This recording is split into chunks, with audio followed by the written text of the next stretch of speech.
Vamos ler junto a palavra? João capítulo 4, versículo 43, na ACF. João 4, 43, nós vamos ler alguns versículos aqui. Diz assim: 2 dias depois partiu dali e foi para a Galiléia, porque Jesus mesmo testificou que um profeta não tem honra na sua própria pátria. Chegando, pois, a Galiléia, os galileus o receberam, vistas todas as coisas que fizeram em Jerusalém no dia da festa, porque também eles tinham ido à festa. Segunda vez foi Jesus a Caná da Galiléia, onde da água fizera vinho, e ali havia um nobre, cujo filho estava enfermo em Cafarnaum. Ouvindo este que Jesus vinha da Judéia para a Galiléia, foi ter com ele e rogou-lhe que descesse e curasse o seu filho, porque já estava à morte. Então Jesus lhe disse: se não virdes sinais e milagres, não crereis. Disse-lhe o nobre: Senhor, desce antes que o meu filho morra. Disse-lhe Jesus: vai, o teu filho vive. E o homem creu na palavra que Deus lhe disse e partiu. E descendo ele logo, saíram-lhe ao encontro os seus servos e lhes anunciaram, dizendo: o teu filho vive. Perguntou-lhe, pois, a que horas se achara melhor? E disseram-lhe: ontem, às 7 horas, a febre o deixou. Entendeu, pois, o pai que era aquela hora a mesma em que Jesus lhe disse: o teu filho vive. E creu ele e toda a sua casa. Amém. Queridos, esse texto, ele aponta para um homem em busca de um milagre.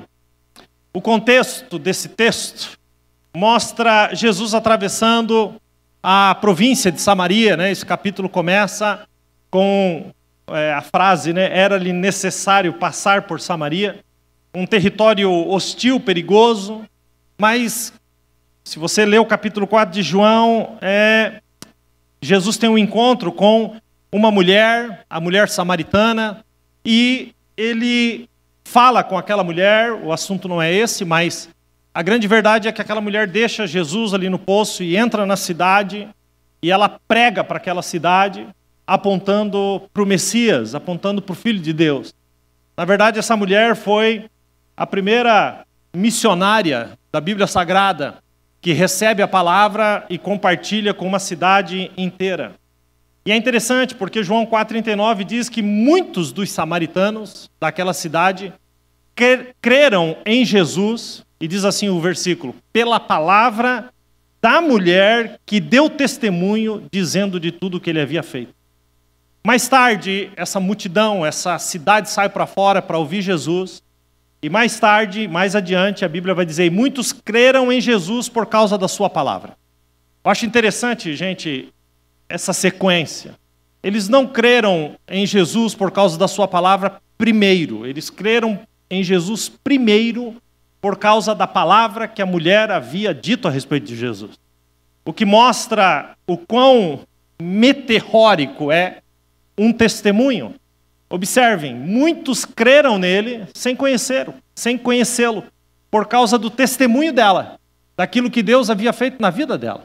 Mais tarde, então, esse povo é conduzido até Cristo e muitos outros creem agora por causa da palavra de Jesus. O que eu quero dizer, assim, para início, é que o nosso testemunho, gente, é tão importante quanto a nossa pregação. Aliás, se a sua pregação, se aquilo que você fala de Jesus não estiver alinhado com a sua vida, então, na verdade, você está trazendo escândalo para o Evangelho.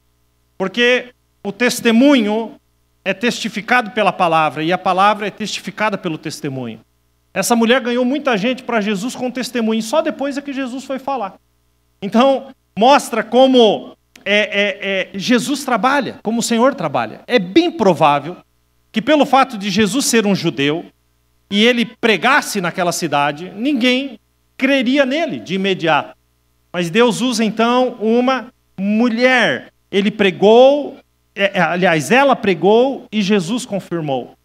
Preciso dizer para você que as pessoas veem Jesus através da nossa vida. Você quer que alguém alcance, ou você quer alcançar alguém para Cristo? Não fica mandando o link de pregação para essa pessoa.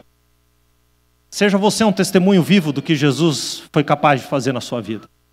Queridos, o nosso testemunho, ele é poderoso. E depois de um resultado tão próspero naquela cidade, Jesus volta a Nazaré.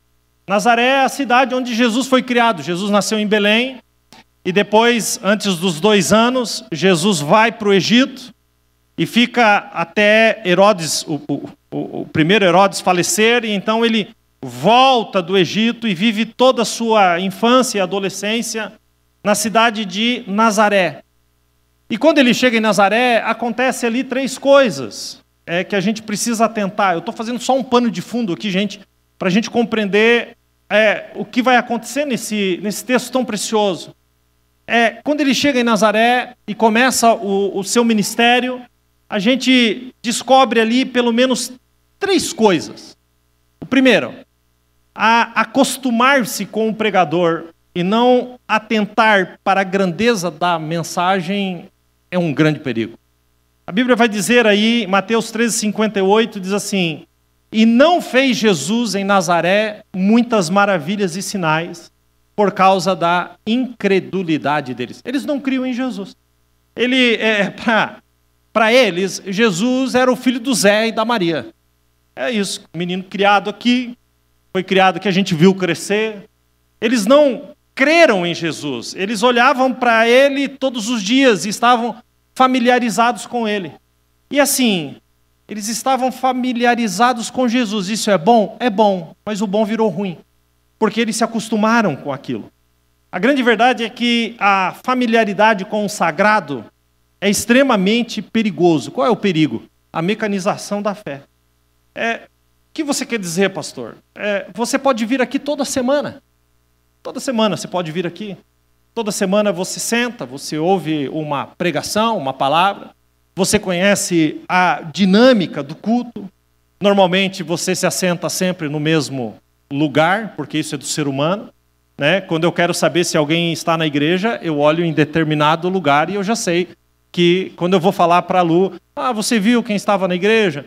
Para minha esposa, eu digo, você viu quem estava na igreja? Estava ali, daquele lado. Quem entra daquele lado da porta, senta naquela região. A gente identifica, porque é assim mesmo. A gente senta normalmente nos mesmos lugares. Mas, de repente, você se acostuma tanto a isso, que você coloca essa reunião num lugar comum da sua vida. É comum. Você está tão acostumado, de repente, a me ver pregar, que a palavra pregada já está tão comum e familiar, a forma como você ouve, que ela já não alcança mais o seu coração.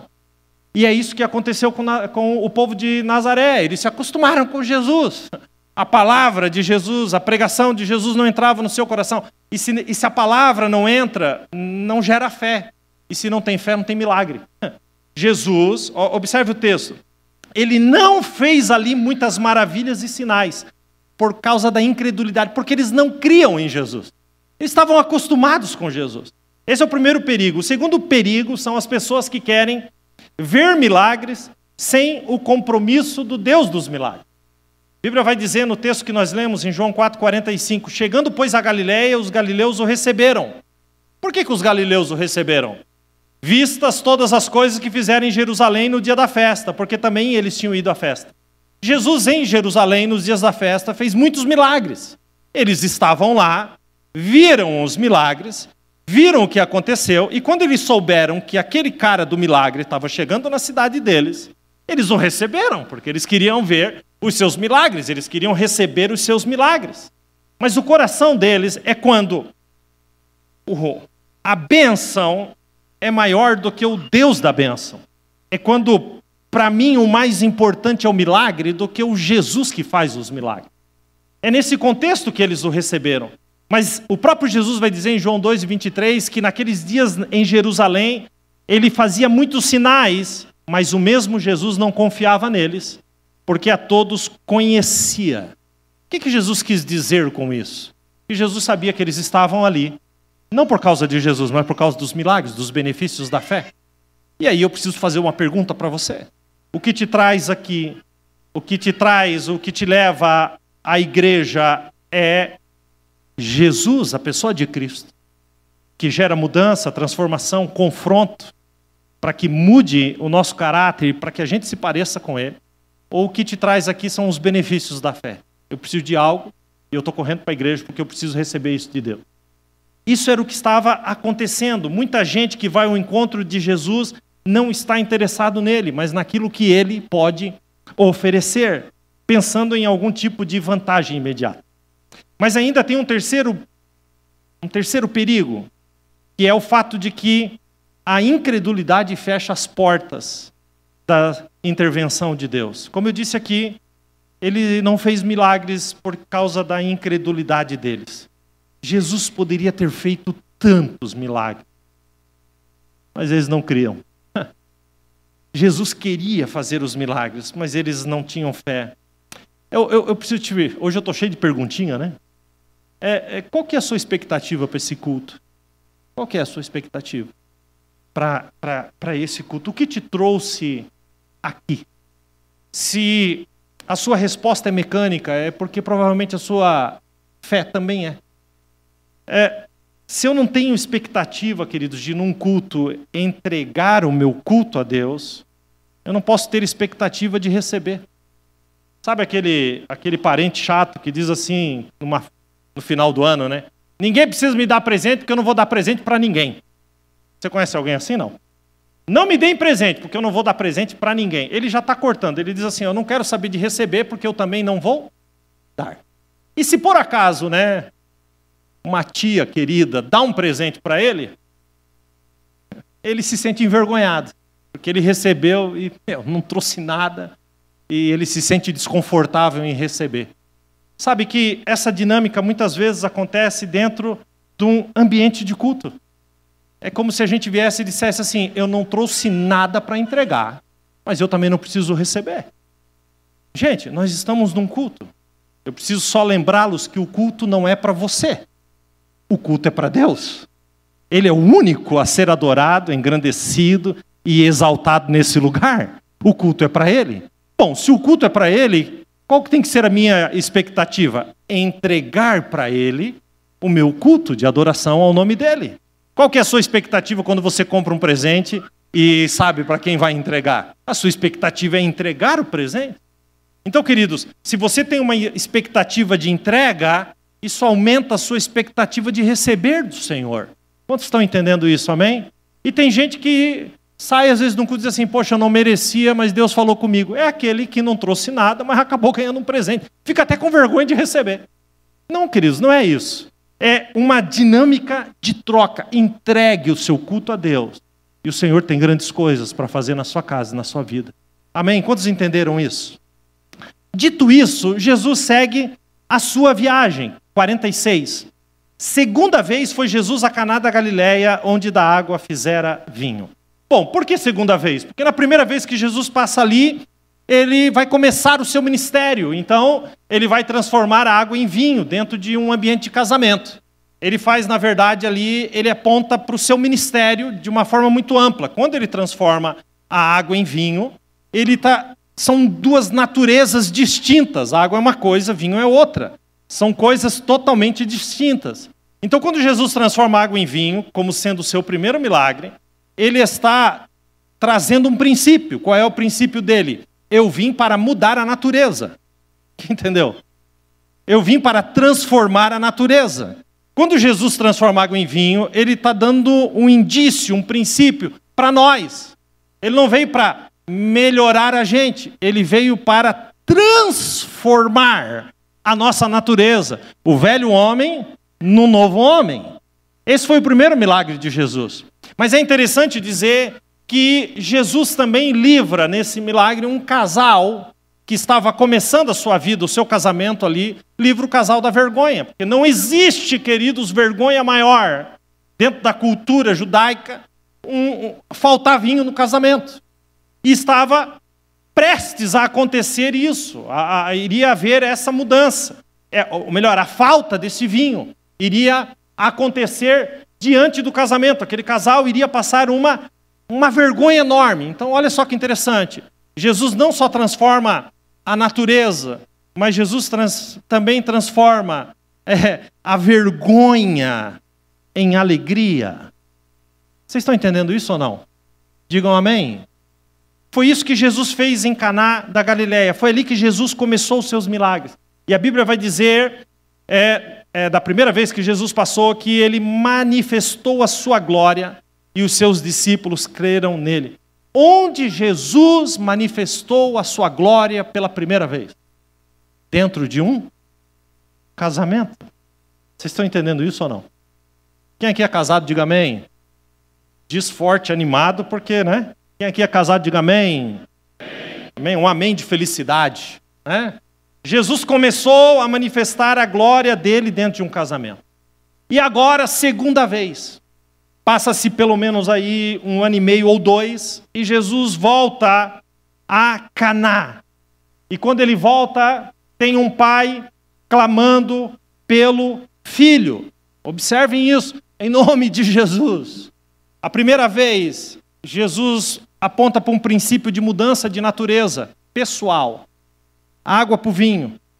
O segundo milagre, casamento. E ele volta lá para fazer um milagre no filho.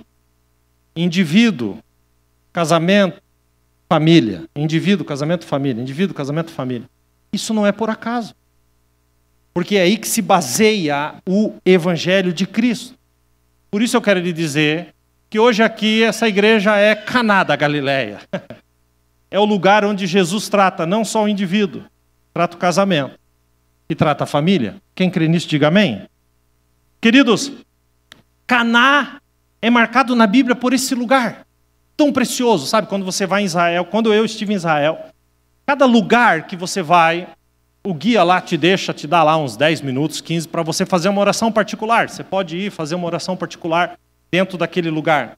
Quando eu estive lá no Monte Carmelo, onde Elias orou e o fogo desceu do céu, eu orei pelo profético, por uma geração profética. Quando em Cafarnaum, perto de Cafarnaum, tem um campo que é onde Jesus multiplicou o pão, eu orei pela igreja, pela multiplicação da igreja, para que muitas vidas sejam alcançadas. No mar da Galileia, por onde Jesus andou sobre as águas, eu orei pelo meu ministério, pelo ministério da minha casa, da minha família. Em Jerusalém eu orei agradecendo ao Senhor pela sua morte e ressurreição. Ainda em Jerusalém, no jardim do Getsemane, eu orei agradecendo ao Senhor por toda a angústia que ele viveu ali por causa do meu pecado. Mas quando eu cheguei em Caná da Galileia, é sobre família. É sobre casamento, é sobre filhos. Jesus escolheu esse lugar para tratar esse assunto. Então, quando Jesus chega em Caná, no versículo 46, diz aí, segunda vez, foi Jesus a Caná da Galileia, onde da água fizera vinho. Escute agora. E havia ali um nobre, cujo filho estava enfermo, 47. Ouvindo esse que Jesus vinha da Judéia para a Galileia, foi ter com ele, rogou-lhe que descesse e curasse seu filho, porque já estava à morte. O homem deixa o filho enfermo em casa e vai atrás de Jesus. Entre Cafarnaum e Caná da Galileia são 30 quilômetros. Esse homem, Cafarnaum está mais acima, por isso que ele diz desce. Esse homem, ele anda 30 quilômetros para estar na presença de Jesus. O que você deixou para estar aqui nessa manhã? Sabe, se qualquer compromisso na agenda sua é mais importante do que vir no lugar onde o Senhor ministra a sua palavra, onde o Senhor fala contigo, você precisa rever as coisas. Esse homem deixa e vai.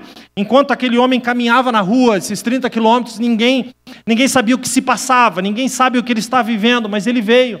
Ele veio onde Jesus estava. E esse homem me ensina, de início, algumas lições. A primeira delas: a posição social não é segurança contra tragédias. Esse homem era um nobre. A gente precisa entender que morrem os pobres, mas também morrem os ricos. Morrem todas as classes sociais. Jesus foi procurado por nobres, doutores da lei, mas foi procurado por mendigos, por leprosos. E o Senhor atendeu a todos eles. Diferentes classes sociais não diminuem o buraco da alma. Não diminui. Pode ser muito rico ou muito pobre. O buraco na alma que só Deus pode preencher não muda de acordo com a classe social. Esse texto mostra que as nossas diferentes posições sociais não nos impedem de viver tragédias. E isso que eu estou falando é uma grande verdade, porque você pode ter uma casa, mas não ter um lar. Você pode ter um relacionamento, mas não ter alegria. Você pode ter dinheiro, mas ainda assim ser um miserável. Você pode ter um plano de saúde, mas não ter a saúde. Queridos, a gente precisa entender que você pode ter um monte de bajuladores ao teu redor, mas não ter amigos. Porque amigos são aqueles que dobram o joelho e oram por você. Quantos amigos desses você tem? A gente precisa entender que esse homem estava com todos os seus recursos esgotados. E tudo aquilo que ele fez foi inútil, porque o filho dele estava morrendo. E tem uma frase do Spurgeon, que eu acho fantástica. Ele diz assim: sedas e cetins cobrem corações angustiados. Ele estava dizendo que a sua roupa pode ser linda. As pessoas podem pensar o que quiserem de você, mas isso não significa que você não esteja com o coração angustiado. Esse nobre, oficial do rei, alta posição, porém angustiado, cheiro de morte, cercava a sua casa. Segunda coisa que eu aprendo aqui é que a idade não é segurança contra as tempestades da vida. Porque ele não foi falar, o meu pai está morrendo. Ele não foi falar, o meu avô está morrendo. Ele não foi falar, o meu bisavô está morrendo. Ele foi falar, o meu filho está morrendo.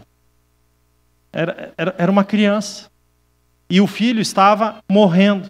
Significa dizer que o dia mau chega em qualquer situação, não importa a idade.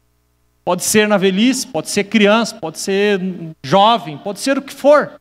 Isso não impede de nos impedir de viver o que as lutas da vida.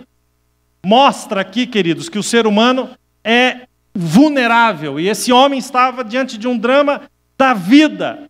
E que revela que esse drama,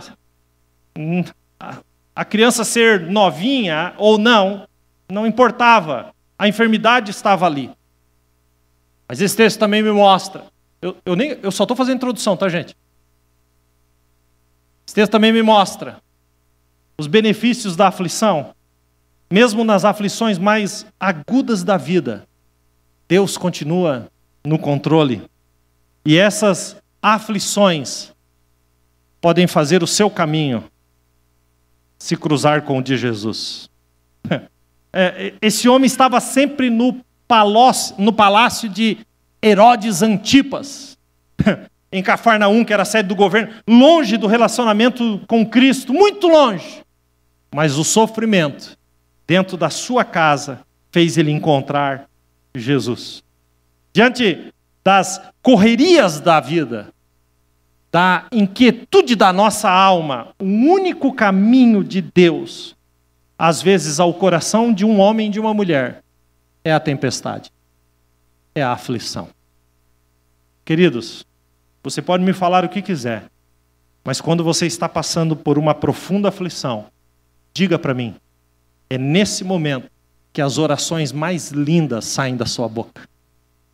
É nesse momento que basta você dobrar o joelho e a lágrima escorre. É nesse momento que o seu coração fica contrito. É nesse momento que você se abre e clama a Deus. É nesse momento que toda a tua autossuficiência não serve para nada. As inquietudes, os sofrimentos nos levam para perto de Deus. Olha só o que o salmista tem a coragem de escrever no Salmo 119, 71. Ele diz assim: foi bom ter sido afligido para que eu aprendesse a tua palavra. Ele está vinculando o entendimento da palavra às aflições da vida. Esse homem é levado pelo sofrimento. Ele roga, ele diz, cura o meu filho, porque ele já está à morte. Diante da correria da vida, esse homem descobriu que a coisa mais importante na vida dele era a família. Era a família. E eu vou falar uma coisa para vocês, ao longo de todos esses anos, eu já tive em muitos leitos de morte. Já acompanhei pessoas no processo final da sua vida, agonizando para para morrer. E eu vou te falar uma coisa. Não tem um que quando está no leito de morte, que sabe que vai morrer, que não queira a família perto. Não tem. Não tem. Não tem um que não queira receber um beijo do filho, da filha, que não queira estar de mão dada com o pai, com a mãe, que não queira receber um abraço da esposa, do esposo. Não tem um. No momento da morte. Eu até dei um nome para isso. Numa pregação, uns anos atrás, eu falei sobre a sabedoria da morte. Queridos, quando tem uma pessoa no leito de morte, tudo que ela fala a respeito da vida é sabedoria pura. Porque para ela, nada mais importa de bens, de correria, de loucura. Não. Para ela, cai sobre ela aquilo que tem valor eterno. Família, pessoas, Jesus. É assim que acontece. E como a nossa vida é normalmente o contrário disso. A gente coloca na lista de prioridades uma porção de coisas e deixa o mais importante fora. Esse homem descobriu. Jesus vai dizer para ele, se tu não vê milagres, tu não crê. Ele diz, Senhor, desce antes que meu filho morra. Escute isso. Senhor, desce antes que morra. Senhor, desce antes que morra. Eu quero dizer uma coisa, talvez é possível que alguém esteja aqui nessa manhã com o coração aflito, apertado, por algo que está morrendo. É possível que tenha alguém aqui que possa dizer, meu casamento está morrendo, meus filhos estão morrendo, os meus relacionamentos estão morrendo, minha família está morrendo, meu sustento está morrendo, minha profissão está morrendo. E tudo que você deveria fazer nessa manhã era levantar a mão e dizer, Jesus, desce antes que morra. Ele entendeu que enquanto havia uma faísca, enquanto havia vida, havia esperança. Ninguém sabe, mas aquele homem precisava disso. Sabe, eu olhando para você aqui, eu não sei o que você precisa. Eu não sei o que você está vivendo. Mas eu tenho uma frase, você pode nessa manhã fazer eco à voz desse pai e dizer, Senhor, faz antes que morra, antes que acabe. Faz, Senhor, algo. Faz, Senhor. A maior necessidade nossa, gente, não é de bens, e eu vou mais longe, nem mesmo de saúde. A maior necessidade nossa é de Jesus. A maior necessidade nossa é de Jesus. Porque onde Jesus entra, o milagre acontece.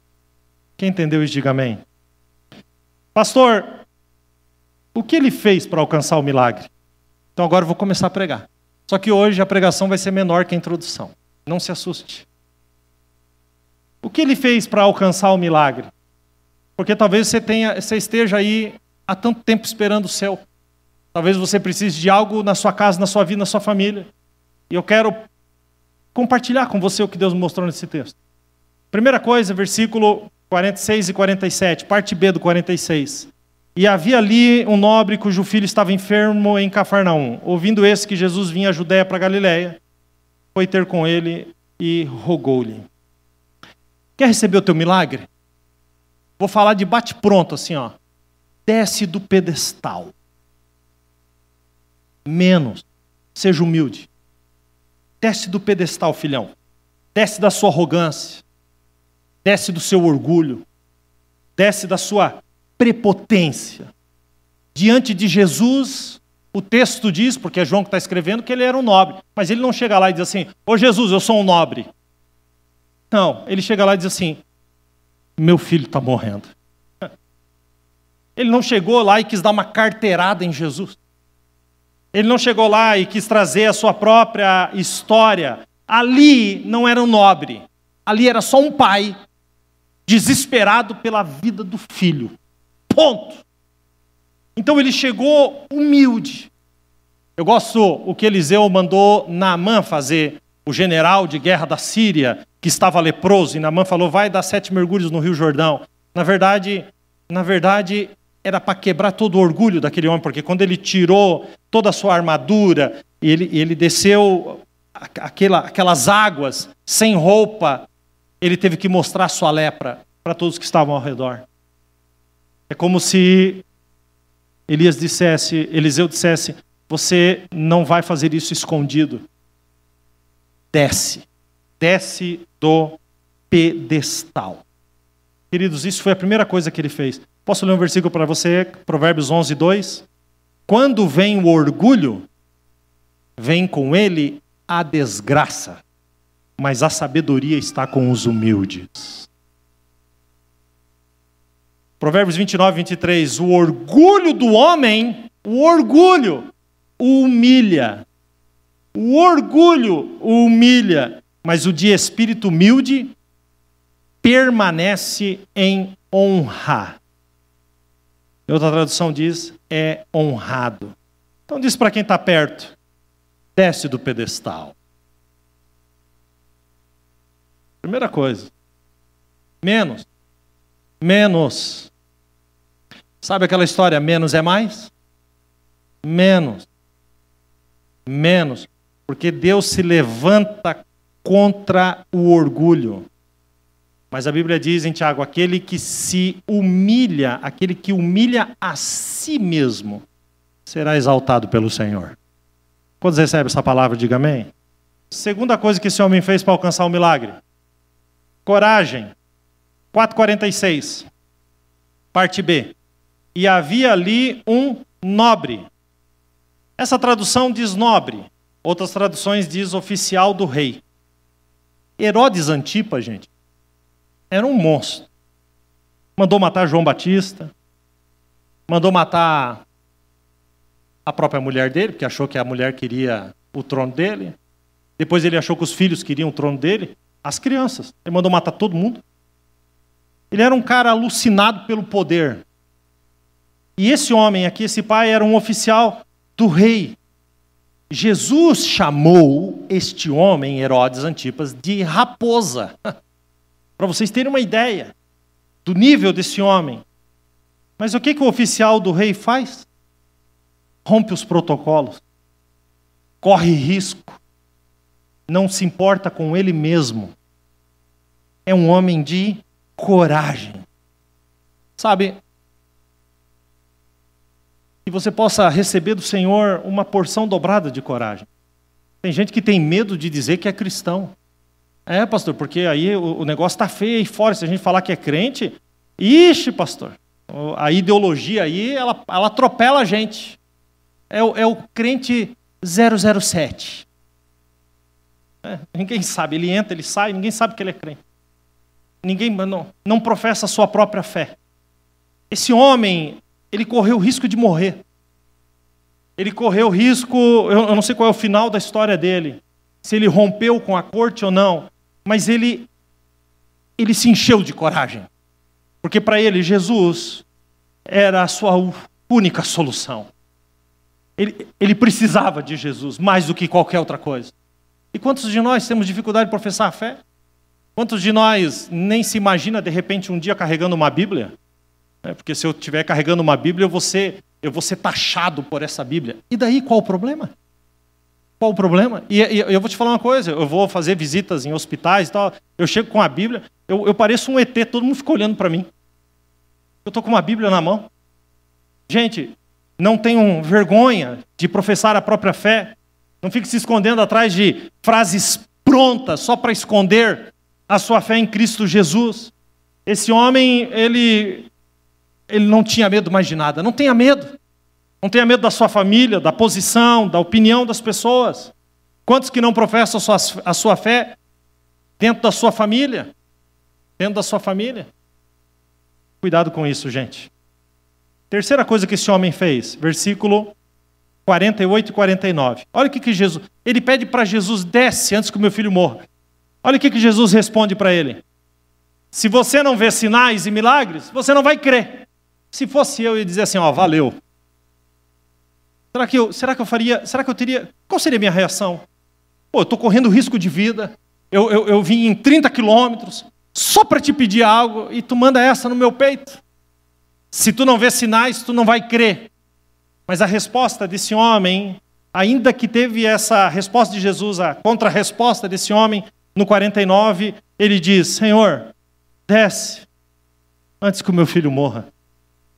O que ele tinha falado antes? Senhor, desce antes que o meu filho morra. Aí Jesus testa ele. Se você não vê milagres e sinais, você não vai crer. Ele repete a mesma coisa: Senhor, desce antes que o meu filho morra. Queridos, a repetição da mesma frase aponta para persistência. Que persistência! E por outro lado, você precisa entender que Jesus não segue a nossa agenda. A gente tem pressa e achamos que Jesus quer seguir o nosso calendário, mas a demora, aquilo que Jesus está tratando na vida daquele homem, é mais do que uma agenda, é um processo na vida daquele homem. Aquele homem precisava demonstrar que queria.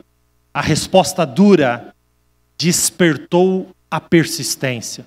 Na primeira vez foi um pedido, na segunda ele persistiu. Nasceu a persistência. Posso dar uma palavra para o seu coração nessa manhã?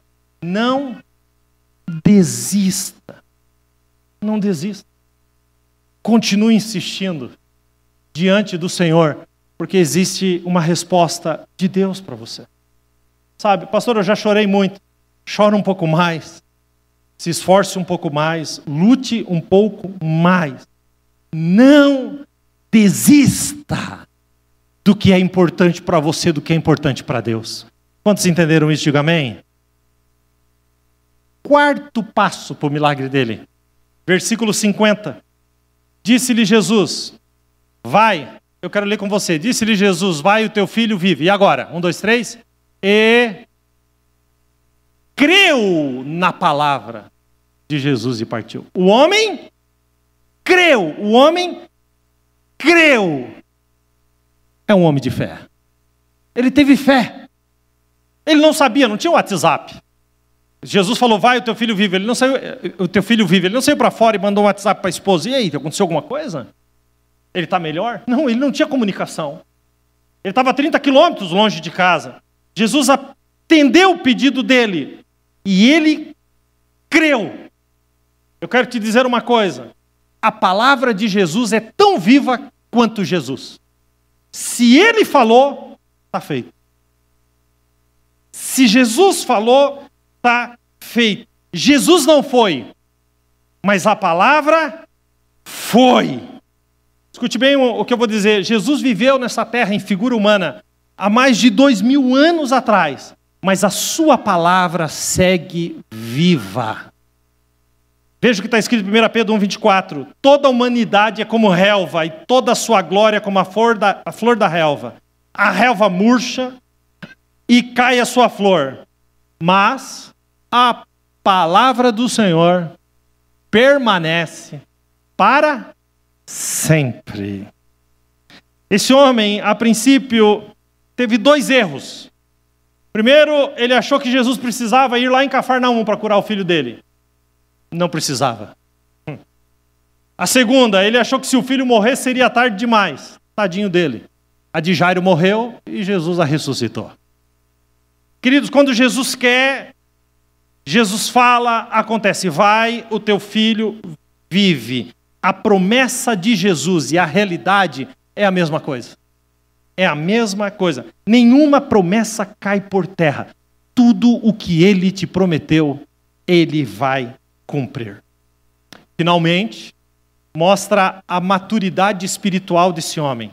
Porque toda pessoa que tem um encontro com Cristo, ela entra num caminho de maturidade. Se você está estacionado, talvez você não tenha tido um encontro com Jesus. Escute isso. Versículo 48. Então Jesus lhe disse, se não virdes sinais e maravilhas, não crereis. Nesse momento, Jesus estava tratando com um pai de fé vacilante. Ele estava ali, ele não sabia o que ia acontecer. Representa aquelas pessoas que vêm atrás de Jesus por conta do milagre. Se o milagre acontecer, é aquele vacilo. É aquela pessoa que diz assim, agora eu vou levar as coisas de Deus a sério. um mês, some. Não. Aquele homem tinha uma fé vacilante, mas agora a fé vacilante, observem o progresso, se tornou uma fé confiante. Versículo 50. Vai, o teu filho vive. E o homem creu. Então, da fé vacilante, foi para uma fé confiante. Quem está comigo, diga amém. Agora é uma fé confiante. Ele creu. O nosso papel é crer. A fé confiante tornou-se uma fé confirmada. Versículo de número 51. E descendo ele logo, saíram-lhe ao encontro de seus servos, e lhe anunciaram, dizendo o quê? O teu filho vive. Perguntou-lhe, pois, a que hora se achara melhor? E disseram-lhe, ontem às 7 horas a febre o deixou. Entendeu, pois, o pai, que era aquela hora, a mesma hora em que Jesus disse, seu filho vive. Eu preciso dizer duas coisas para vocês aqui. O que Jesus disse para o homem? Vai, o teu filho. No outro dia, quando o homem chega em casa, os servos vêm correndo e dizem o quê? O teu filho vive. Mas ele já tinha ouvido isso um dia antes, da boca de quem? De Jesus. Porque quem anda com Jesus ouve tudo primeiro. Quem anda com Jesus já sabe antes o que Jesus vai fazer e o que está acontecendo. Olha que coisa tremenda. É confirmado. A fé agora confiante se transforma em fé confirmada. O teu filho vive. Ele pergunta, que horas aconteceu isso? E eles disseram, ontem às 7 horas. E o homem disse, opa, peraí, era ontem 7 horas, foi a hora que ele me disse, o teu filho vive. Sabe o que isso significa? Agora são 11 horas, 28 minutos. Significa que nesse exato momento, enquanto você está aqui, Jesus pode estar visitando a sua casa, a sua família, alcançando o motivo da tua angústia, transformando coisas fora daqui, porque a palavra do Senhor não fica dentro desse ambiente, ele alcança quem quer que seja. Quantos creem nisso? Diga amém. Quem está comigo? Primeiro, fé. Já iam reprovar todo mundo na prova. Primeiro, a fé é vacilante. A fé é vacilante. Depois a fé é confiante. A fé confiante vira uma fé confirmada. Então, primeiro ela é vacilante. Depois ela é. E depois ela é. O que está faltando? Aí ela vira a fé contagiante. Escute isso. Versículo de número 53. Entendeu, pois, o pai que era aquela hora a mesma em que Jesus lhe disse, o teu filho vive. O que está escrito aí? E creu ele. E contagiou. Contagiou, gente. Quando você tem um encontro com Cristo, ainda que a sua fé seja vacilante, ela pode se transformar em confiante. E se você fica confiante, a fé será confirmada. E depois de confirmada, ela vira contagiante. Ela alcança toda a sua casa, ela alcança a sua família. Queridos, entenda uma coisa. O milagre que você está pedindo para Jesus fazer sozinho na sua casa, Jesus quer usar você para fazer. É assim que Jesus trabalha. Quando você crê, abrem-se as portas da salvação familiar. Jesus entrou naquela casa, pela porta da dor.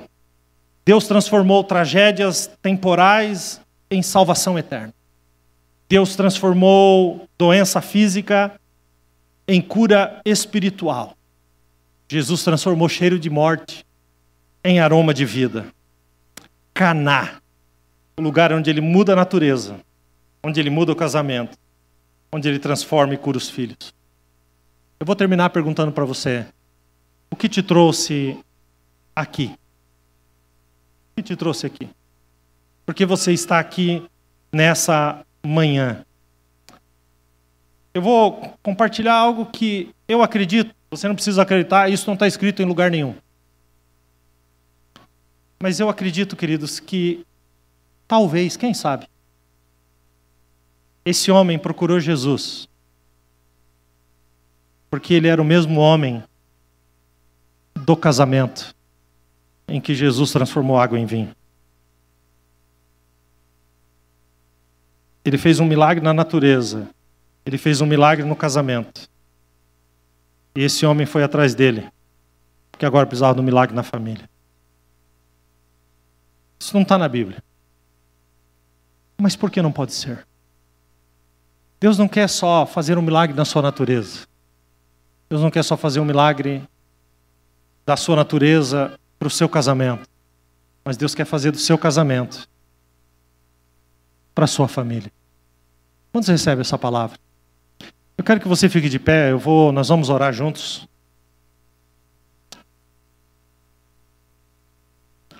Eu quero perguntar para você.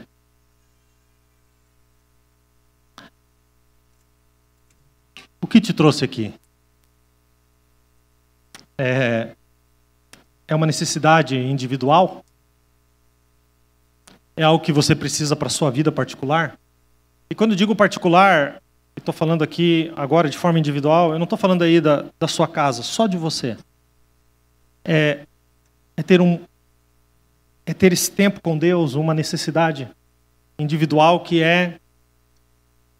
está te empurrando para esse lugar.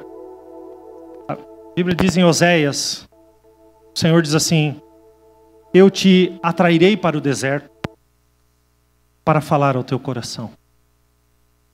Eu acho interessante como o Senhor, Ele nos atrai a um lugar para falar ao nosso coração. Eu fico imaginando aquele homem, gente, saindo lá de Cafarnaum e descendo no lombo de um cavalo. O nobre. Fico pensando quantas pessoas ele encontrou na rua. Quantos conhecidos o viram? Viram ele passar. Mas ninguém sabia o que ele estava vivendo. Sabe, você anda para cima e para baixo. Sua vida é uma correria. Mas ninguém sabe o que você está passando. Ninguém sabe o que você está vivendo. Ninguém sabe a tua necessidade. Em Caná, Jesus transforma a natureza. Sabe, a gente usava um ditado que dizia assim: esse só se morrer e nascer de novo. O ditado tem razão. Mas é morrer para o mundo e viver para Deus. Mudança de natureza. Talvez o que você precise, e você precisa ser bem sincero, seja no seu casamento.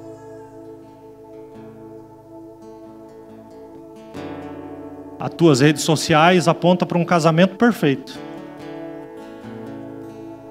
Mas só você sabe se é isso mesmo. Se vocês de fato estão bem diante de Deus e um do outro. Quando nós nos aproximamos de Jesus, nós nos parecemos com Jesus. Então, quando a gente vai lidar com o casamento, você lida se parecendo com Jesus. Então, se Jesus é perdoador, eu também serei. Se Jesus é misericordioso, eu também serei. Se Jesus é amoroso, eu também serei. Os atributos comunicáveis de Deus. Talvez a sua necessidade seja na sua família. Você está vendo desmoronar tudo diante de você. Mas nessa manhã você pode fazer uma oração. Jesus desce antes que morra. E ainda que você já tenha feito essa oração alguma vez, você pode persistir. Eu insisto, desce Jesus antes que morra. Sabe do que você precisa? Só de uma palavra. Uma palavra de Jesus sobre a sua vida. Por que você não pede essa palavra?